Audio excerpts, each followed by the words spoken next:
Welcome back, folks. It is Two Chaps, Many Cultures, episode number 155 of this wonderful Friday. Welcome again, wherever you are in the world. Please tell us where you are in the world in the comments as we go ahead in this episode. Unfortunately, we were going to have a guest, but there may have been a little bit of technical problems along the way. So we're going to kind of riff it on our own here, which is the beauty of live streaming. Help us out. Stick around.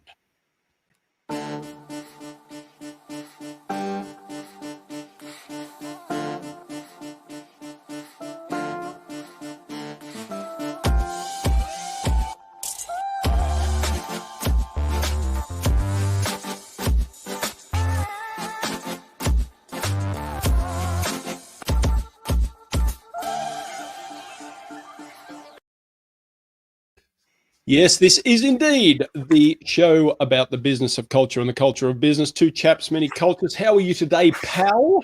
I am splendid. Happy Friday, everybody. Shabbat Shalom for those of you who celebrate in the Jewish tradition. And this is the episode 155, and I'm glancing down at the reason for episode 155. We proudly announced a guest for you today, and it just so appears that our guest is somehow incapacitated. We're not going to give away what exactly is going on. Suffice it to say, she can't be with us right now, and maybe something will change throughout the episode and she will appear, and we don't know this yet.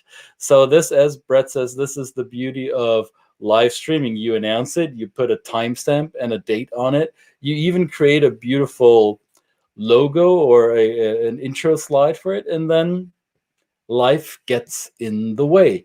So not to worry, though. Since it's Friday, we're not going to keep you long anyway, and we're going to talk about the topic that we had in mind to begin with. The reason why we are planning with this guest, and we are still planning to have this guest once those issues are resolved. And hey, hello. Bonjour, Madame. Bonjour, bonsoir, I guess. Bonsoir, yeah. Bonsoir. Bon après-midi. I don't know. I guess it's bonsoir at this time. Yeah. Or namaste, that kind of stuff. As it is. Beautiful. Our guest today is a published author who has been around for quite a while and who's done our work, who's been working and teaching across cultures. And she spent several years in Japan, and even though she is from North America, her Japanese, so we are told, is, if not impeccable, it is at least fluent, and we suppose it's going to be great without us really knowing. But the reason why we asked her to be a part of the Two Chaps family is she recently published a book called The Business of We. And you see here, her name is Laura Kriska. The Business of We. And I was like, well, what's the business of we? I mean, of course we do business. I can't do business by myself. I mean, that's kind of so there's got to be a we, right? And you might think people intuitively know that there is multiple parties involved in business. And I remember my dad telling me back in the day that business is only then a business if every party involved reaps some sort of benefit or walks away with some sort of gain, whether it's a monetary or, I don't know, whatever type of gain, right? So business is only business if there is a we. And what Laura is hinting at is that we too often look at us versus them instead of having the we in mind at all. And while I'm rambling, look who's showing up in the green room. There she is, joining us. I'm glad we got all the issues that we are not talking about. We got all those issues resolved, and you were able to join us. Thanks. That was good riffing. Very good. I apologize. Thank goodness I have an 18-year-old in my house who just solved my problems. Let's hear it for 18-year-olds. Teenagers, yes. What would the world be without them? I wouldn't be here, I guarantee you. Fantastic. Laura, we only briefly touched upon it that you recently came out with a book called, well, I'm going to hold it in the camera so people can hold it, The Business of We. Oh, you have a copy too. Brett, you don't have a copy? I don't have a copy. Here, I have mine. I'm just unloved and unappreciated over here in my little corner of Chicago. That's fine. I had not had a chance to get my copy yet. I'm sorry about that, but yes. Let's blame the weather. I want to feel included. Of course, that's what we're talking about, right? Well, see, us, Laura and I, we thought us versus you. You don't need the book, right? Nah. Laura, welcome to the program, Two Chaps, Many Cultures. Those of you who are watching this for the first or maybe the, I don't know, umpteenth time, look at the scroll bar underneath our beautiful faces. We want to know where in the world you are, where you're joining us from today, because here it's not us versus them. This is the show of we, and we would like to know where we can call you sisters and brothers and everything in between, wherever in the world you are. So put that in the comments below, whatever tool you're using to watch this. Inquiring, inquisitive minds would like to know where you are. Laura, where are you today? I am in Brooklyn, New York. Brooklyn. Yes. All right. Where there's snow on the ground, but it's around 40 degrees. So everybody's very happy that it's all the way up to about 40. So it's going to be slushy soon. Yeah. And in our intro, we briefly made an introduction, but it was obviously not good enough because the introduction should come from you directly. But I mentioned briefly that you spent significant time around the globe in Japan, and I've been told, a little birdie told me that your Japanese is quite all right. Would you say so as well? まあ、日本語、子供のからちょっと勉強できましたけども、錆びつきましたよ。I think I had one of those and the wheels fell off. No, it's actually not very good. So I was born in Japan. I know. I was born in Japan. My parents were missionaries in Tokyo, and they were just randomly sent to Japan. So that's where my life started. I was only 2 years old when we left Japan, and I grew up in Columbus, Ohio. Columbus, Ohio, in a very homogeneous community, and I didn't really have a chance to learn Japanese until college. Now, I'd spoken a little bit. My parents spoke Japanese. My dad, in particular, has an amazing memory for Japanese language. So we learned little phrases growing up. But when I first learned it, it was in college, and I spent my junior year in Tokyo at Waseda University. So that's when I really started to study. But my first job after college was working in Honda Motor Company's Tokyo headquarters. I was the only and first American woman to work there among thousands of Japanese colleagues. And so that's where my language really started to get better because, you know, the phone would be ringing and I would be the only one to answer it. So I would have to, you know, pick up the phone, "Hondake ken de gozaimasu, shoujo omachi kudasaimasu," you know, like phrases and practice that is completely different. I know each of you have had experiences where you probably had to really step up with your language because you just, it wasn't school, it's life, it's work. Yeah. I think that this is a story that all of us share, that we get the privilege to learn a foreign language and then actually execute on the learnings in a real life environment. And it doesn't matter whether it's Japanese or, in Brett's case, Polish. Yeah. In my case, it's English. Believe it or not. I mean, I sound like a native speaker, don't I? But it is my second language. And if I'm very tired and maybe even a little bit inebriated, my German accent will come out very strongly, and then you will know that it is not my first language. So yes, I do relate to that pressure. That's funny because I was going to say when I'm inebriated, my Japanese gets better. Yeah. Well, my Polish certainly does. It depends on what I drink. I think my Japanese gets better. Maybe that's the key factor. Yeah, that's the drunk fallacy. I want to acknowledge a few people that are telling us where they are right now. So we already had Mitun in Parry, in beautiful Paris, and we have I hope I'm pronouncing your name right, Birgitte, I believe. My Danish is really rusty, if not existent at all. So Birgitte here in Atlanta, where I'm at. So welcome. Thanks for joining in. Hi, everyone. Laura, what prompted you to write about the business of we? Or, I mean, the premise is that it's often about the us versus them. That is often the bipolar, not very helpful premise of international business, where a group finds itself juxtaposed against another group, and we see ourselves as separate tribes that have little in common, except for maybe the desire to do business. So it's this us versus them mentality that sometimes still holds on strong to some people's mindsets. But was that the premise of the book, or how did that come about?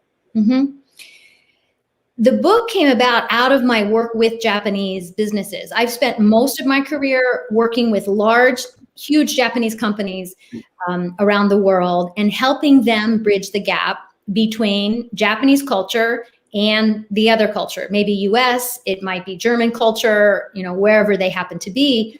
I'll say it mostly was American and Japan. So that was the us versus them. And then I expanded. But when I worked with Japanese and American people, I saw predictable, inevitable culture gaps. I think culture gaps are inevitable and predictable.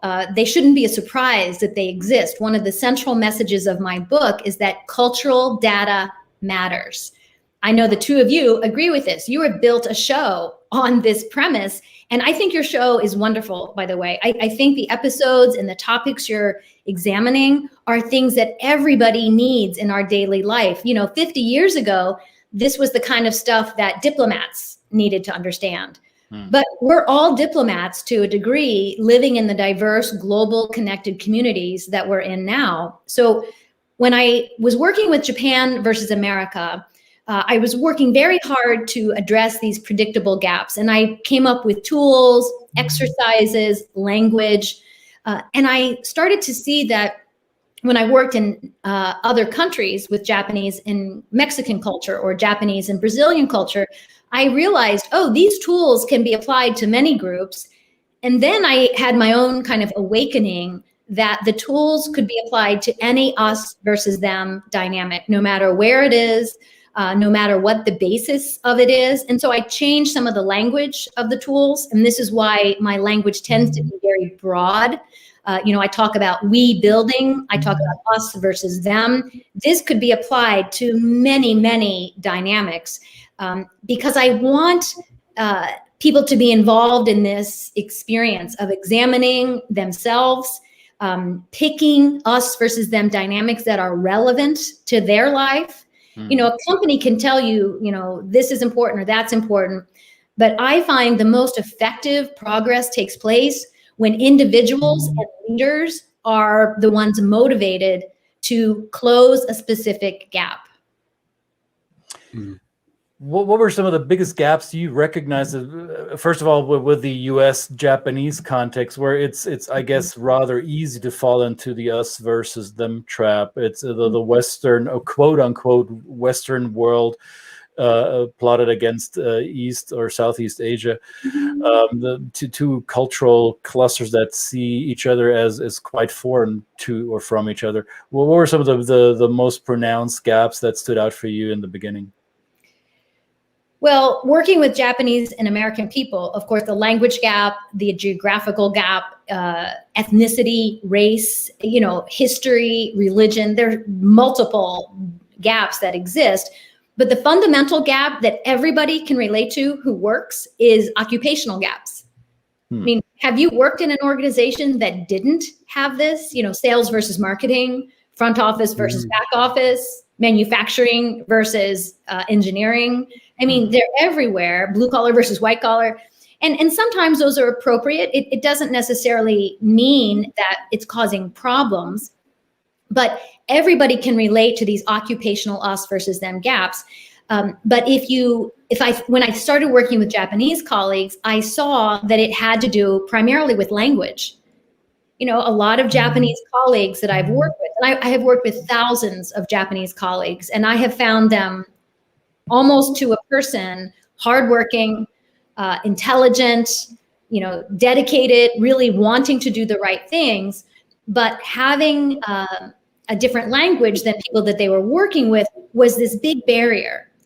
But when I started working with them, I realized it was the perception of the barrier. Many Japanese people, for example, most Japanese people start studying English in middle school, junior high school.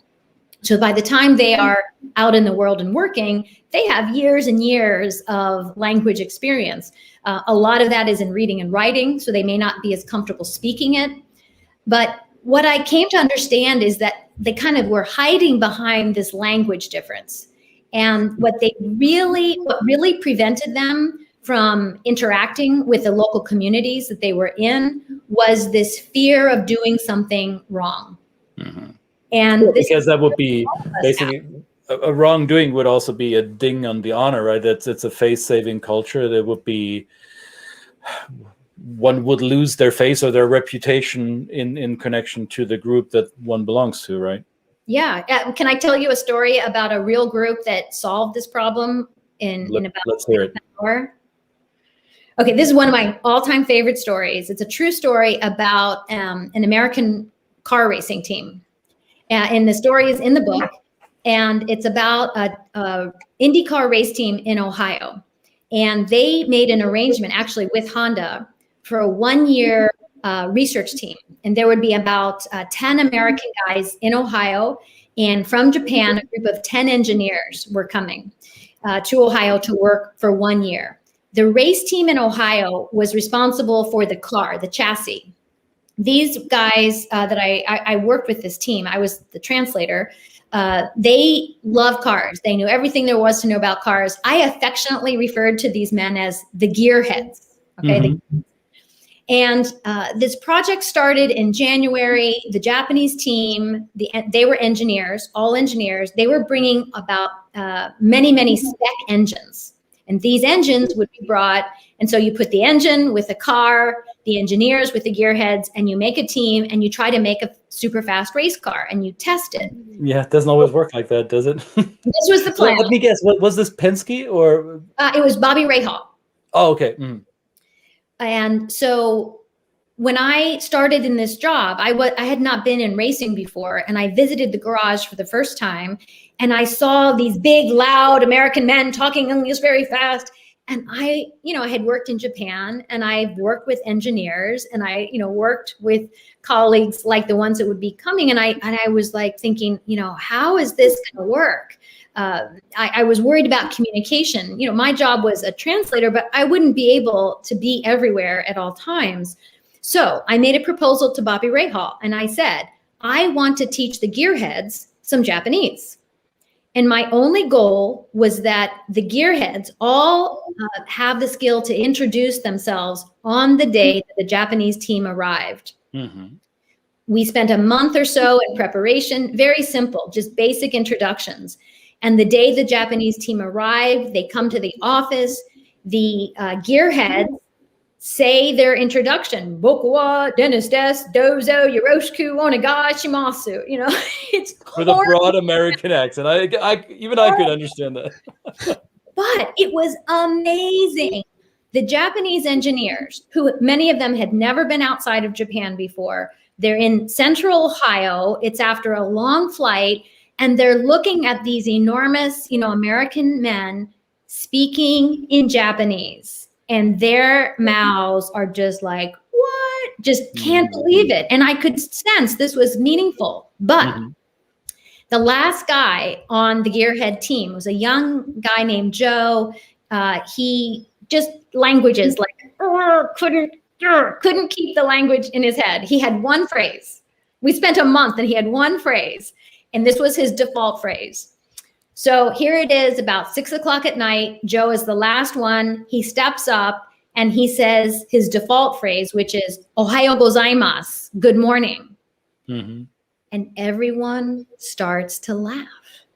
Everyone, the Japanese are laughing. Joe is laughing, the gearheads, because he said good morning at 6 o'clock at night.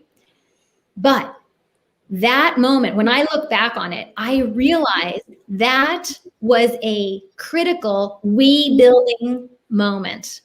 where these two groups of men, us and them, they looked different, they sounded different, their backgrounds were different, there were predictable and inevitable differences. But in that one moment, they shared this laughter. They all understood it. It was this golden we building moment that then impacted the rest of their year. And they had a level of comfort from that first meeting that I've seen people take weeks or even months to achieve. And it happened because the gearheads did this one thing, this we building action to reach out, even though it was the Japanese team who were the visitors. Generally, I think the visitors, that they're the ones who should adjust.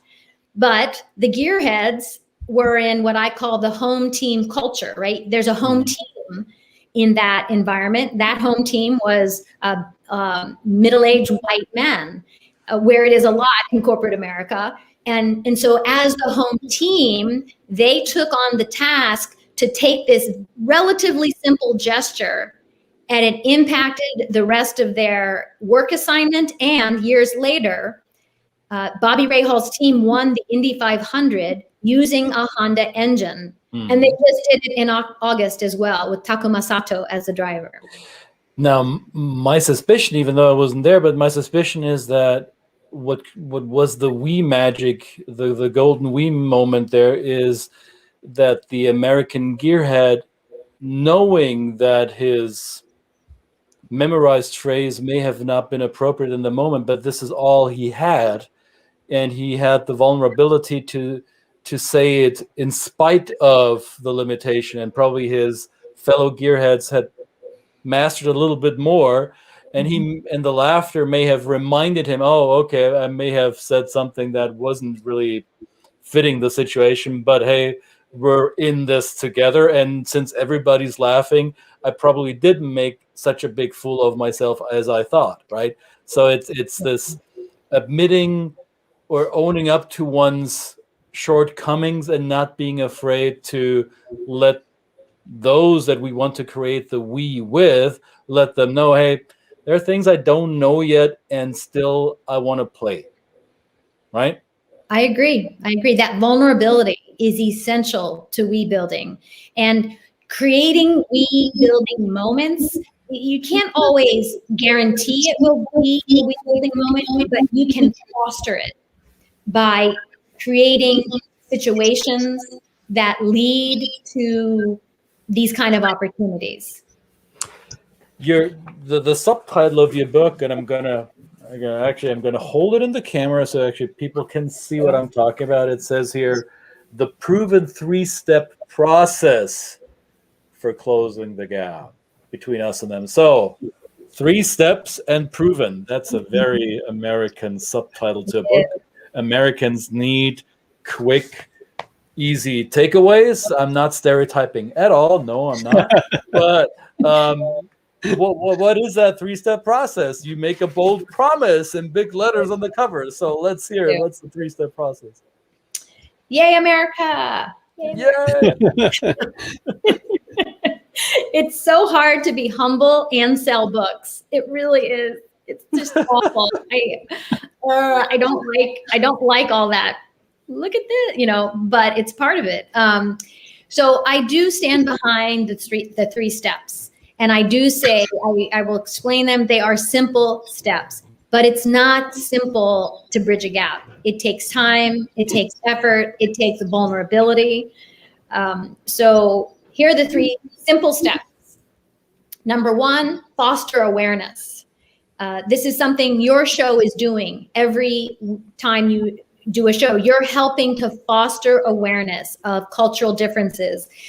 People often think of cultural differences related to countries, right? Germany, Australia, the United States. That's a good example of cultural differences, but that's not even close to the only type of cultural differences that exist. So fostering the awareness that culture and cultural identity is related to any aspect of a person's identity.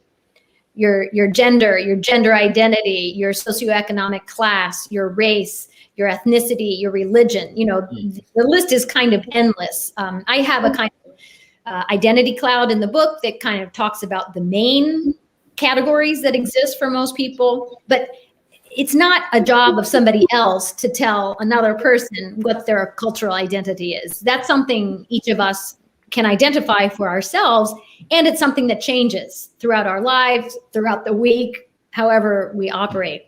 So fostering awareness, that's number one. So people who like you guys, people who check into this show, that's kind of an easy step because most of us who are in this work understand it. Mm-hmm. Any questions? No, that's perfectly fine. Yeah, we accept that label of being fosterers of awareness. Yes. I think the world needs a lot of us. I think the more of us, the better. The roles that we offer and the fostering of this awareness is something that I think used to be marginalized. It used to be for diplomats and a very narrow portion of society, and it needs to be for everyone. And I think that the trap that a lot of us in our industry fall into, and I'm only projecting from my own experience onto a group of people, and I'm just proclaiming it. Contradict me if you think I'm wrong.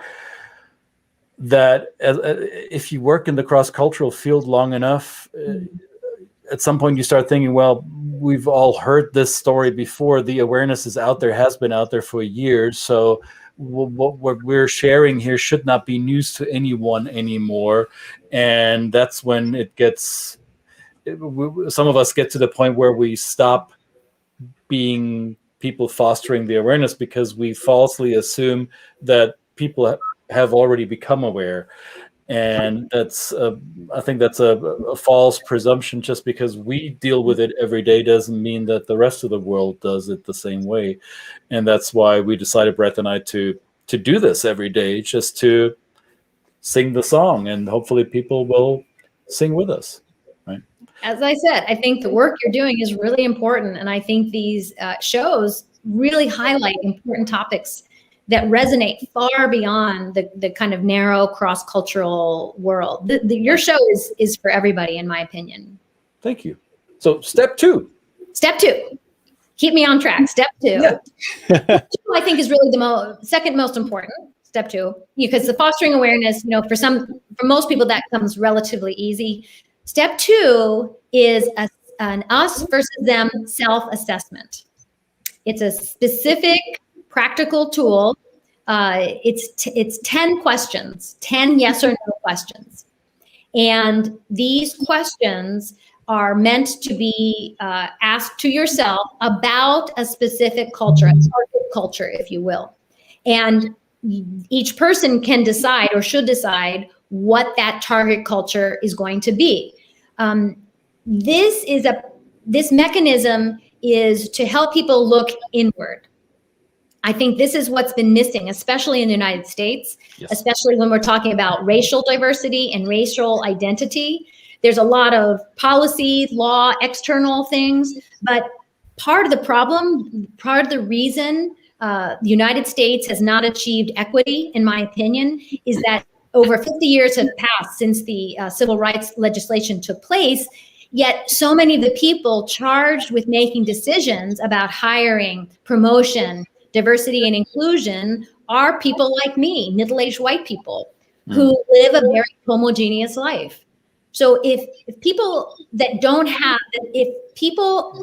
living a homogeneous life are making decisions about diversity initiatives, they have really no business doing that. Then they really should look inward and try to understand, why do I have such a homogeneous life? And so these questions are meant to encourage some self-reflection. When you take the self-assessment, you get a score from 0 to 10. The higher the score, the better. This score is much like stepping on a scale if you wanted to, lose weight or, measure your health. And similarly to measuring your health, your weight is not the only measurement that matters, right? So this. Thanks for saying that. I hope my wife was listening. Yes. Well, other things, blood pressure, all these things. But the us versus them assessment is not meant to be a singular data point, but it is a data point. And it's a kind of data point that is, it's available to anybody. They can go to my website, download it for free. You can use it repeatedly and often, but it's a data point that I think has been missing from the diversity and inclusion conversation in the United States. Looking inward, this is essential. And then the self-assessment, these yes or no questions, actually provide the step 3, which is the gap closing action plan. Right. Any no answers on the self-assessment can become an action item for a person who is genuinely interested in narrowing a specific culture gap. So the action plan, how do you develop that? Do you develop that by yourself based on the self-assessment, or would it be smarter to include somebody with a little bit more facilitation experience to do that? That's a great question. I think when you're an individual, it's easy to start off doing some actions on your own. I divide actions into 3 categories: safe actions, challenging actions, and radical actions. Safe actions are perfect for now, when we are working at home, when we cannot engage in a lot of face-to-face interaction. Safe actions are things that require no vulnerability, no risk. You do it in private. So there are things like reading a book, watching a documentary, listening to a podcast, watching an excellent YouTube live with 2 chaps, these kinds of things. And these are the starting points. In my book, I talk about the fact that safe actions can be done today. If I go back to my example of race in America and middle-aged white people, I know so many middle-aged white people, just like me, who grew up kind of colorblind, right? We grew up in an era where we didn't learn how to talk about race. And now they've reached a point in their lives when they realize, oh, that's part of the problem. I need to talk about race. But so many of them are fearful. They're like, oh, I'm walking on eggshells. I don't know what to do or say. Yeah. Okay, fair enough. Then take action to learn. Read, Let's Talk About, You Want to Talk About Race by Ijema Olu, or White Fragility by Robin DiAngelo, or the 1619 Project podcast. I mean, there's so many wonderful resources. And if people start consuming this data alone by themselves, they are going to prepare themselves to feel more comfortable, more educated, and then be able to move into the challenging category. Yeah. Challenging category means face-to-face. Challenging means somebody might say, no, I don't want to have lunch with you. Or, I don't want to be having a conversation, or you're not welcome. It might happen. It probably will happen. If you're really engaged in the work, for example, as a white person who's trying to understand and become more educated and trying to establish a true multicultural, multiracial coalition in our country, you're going to mess up sometimes. It requires some vulnerability. And then you got to be prepared to apologize, forgive yourself, do what you need to do to repair any damage you've caused, and keep moving. Without that, the trajectory of change, I think, is so limited. And then we have the final category, which is radical. Radical is committing yourself to being in a group of some of that culture on an ongoing basis, where you are the minority person, where everyone around you. So when I went to work in Tokyo, that was a radical action. I was, one American woman with lots of Japanese colleagues. So these cold water, literal. Yeah. Yes, exactly. Now, I do want to address the fact that if we're going to reach out, or if our part of our action plan is to engage with those who are different, that would be the them versus the us, right? In the old thinking, that there might be some pushback, right? And yeah, I know Brett and I, we've had our examples of that. I'm sure, Laura, it was similar for you, that especially as we're talking about the issue of inequality as it connects to ethnicity and race, that sometimes the counterparts that we want to reach out to are tired of that conversation because they've had it all their lives. And just because we just woke up to the fact that there might be something we need to work on, that doesn't mean the other side is ready to engage at the same level, right? Do your own work is what our friends in the African American world keep telling us. Stop asking us to explain it to you. Go start somewhere. You mentioned a couple of great books, and I want to throw this one in here as well. Ibram Kendi's book, How to Be an Anti-Racist. If people do your own work. Well, I love your those three levels because obviously there is the comfortable, and we can do it on our own, but not many people, even doing it on their own is confronting, right? It is something they just don't want to address, right? And then, so in terms of then having difficult conversations with friends, families, and things like this, I mean, we would love to bring them to what I always say it's the freedom of not having these biases, put you behind in your social life and your professional life and that kind of stuff. It is just a freedom to me. It's an amazing freedom that I've discovered in my life. And I think then the really challenging, the really confronting radical stuff is then putting yourself into very difficult situations that cause you to confront your own biases in a real and tangible way. And we're never saying this is easy. For those out there that are saying, this, we've done it and it's easy, just come to it. It's, the water's fine. It's not. It's cold and it's icy, or it's hot and boiling. Either way of the spectrum. And I want to thank you. You've said it so many times, Laura, and we want to affirm that you've been very generous in your promotion of what we do. But we're really just doing and putting out, like you, content that really kind of hopefully enriches, informs, and educates people to bring them to this, understanding that we're always here to talk. We're always here to offer any type of, and we're also here to learn. Christian and I say this all the time. Challenge us. Put it in the comments. Make sure that you tell us, are we doing it right? Are we doing it wrong? We want to know, right? Maybe Kristen's easier to take that criticism than I am because I come from a different culture. He doesn't take it personally. Maybe I do, but anyway, this is an important conversation. I want to thank you again for coming on. It's been fantastic, and I'm going to go and get the book. I will. I promise. Did you do? There's an audio version of it, right? Did you do the recording? No, they didn't want me. Okay. All right. The publisher. No.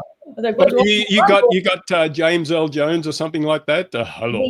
The publisher said we're hiring a professional, and I really didn't have much to say about it. But then I did get to have some input, and it's very odd to try to choose a voice to read a book that you've written. I spent easily 2 years. I mean, I had the idea for this book 10 years ago. And I spent 2 years, by myself at a small desk in a writing center in Brooklyn, just, working away. And then to pick someone's, their voice from a little clip. But I'm really happy with the person they selected. She has it's like, I just never paid attention to things like voice and sound and timbre as much as I did for that. So it's not Samuel L. Jackson. They picked the female voice. Okay. Andy Dufresne. I want to acknowledge all our audience members are potential future guests, but hey, if Christina is giving us here the German Filipino American hello, well, you put yourself on the list, Christina. Hello. Absolutely. Yeah. Great. Excellent. So we're going to put the link to the book in the chat box below. So whether you're watching this on Facebook or on YouTube or on LinkedIn, you'll find a link. It's not an affiliate link. It will be an Amazon link. Yes, I know we're not making Jeff Bezos any richer. That's not our intention, but it is the easiest way to find it. If you choose to buy it elsewhere, please be our guest. Do it.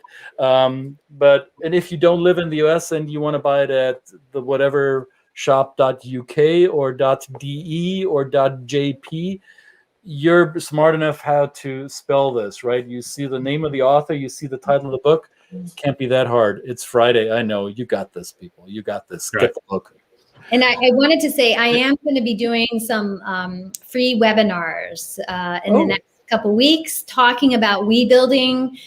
One of the events, one aspect right now, are we okay on time? I don't want to keep taking over your time. We got another 30 seconds. Oh, well, making virtual events, shared experiences for your organization. I've been doing this more and more with companies.